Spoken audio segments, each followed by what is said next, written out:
what's up kapatid? Kumusta? Kumusta na yung buhay natin ngayon?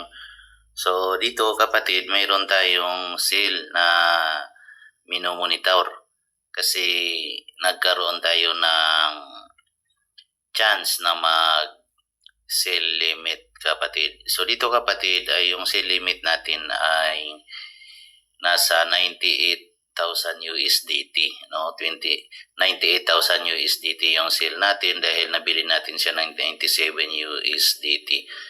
Kumbaga hinihintay natin kapatid kung kailan siya aabot doon sa 98 kasi yung 98,000 USDT kapatid, yun yung pinaka-sale limit natin. Kaya kung mapapansin mo dyan, mayroon siyang pula sa 98,000 USDT. So ngayon, naglalaro na siya sa 97,744.10 USDT. Kumbaga, ilang hakbang na lang ay mararating na niya yung 98,000 USDT. Kaya kumbaga hinihintay na natin yung pagkakataon na malapit na siya doon sa sale limit natin. Kasi kung maabot na niya o kaya marating na niya yung sale limit na 98,000 USDT, so automatiko siyang magsisale. Din magta-transfer siya doon sa USDT. Kumbaga yung magiging binta niya ay USDT na yung magiging binta niya.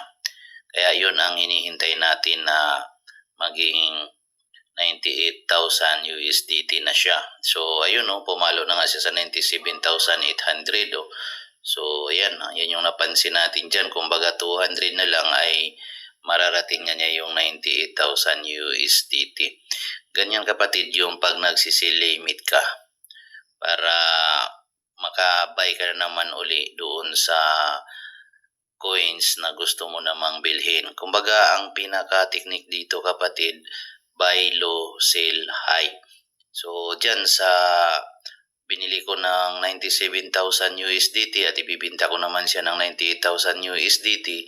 So, mayroon akong 1,000 USDT na kumbaga difference. Kaya yung difference na yan, yun yung posibleng kikitain mo doon. Depende naman kung ilang BTC o kaya kung ilang coins yung binili mo at saka doon magmo-multiply doon.